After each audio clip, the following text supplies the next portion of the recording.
أعوذ بالله من الشيطان الرجيم.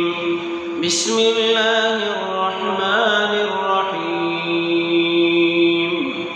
تبارك الذي جعل في السماء بروجا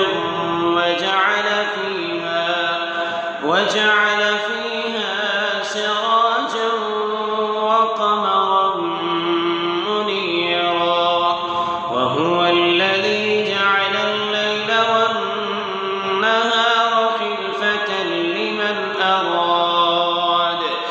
خلفة لمن أراد أن يذكر أو أراد شكورا. وعباد الرحمن الذين يمشون على الأرض هونا وإذا خاطبهم الجاهلون قالوا سلاما. والذين يبيتون لربهم سجدا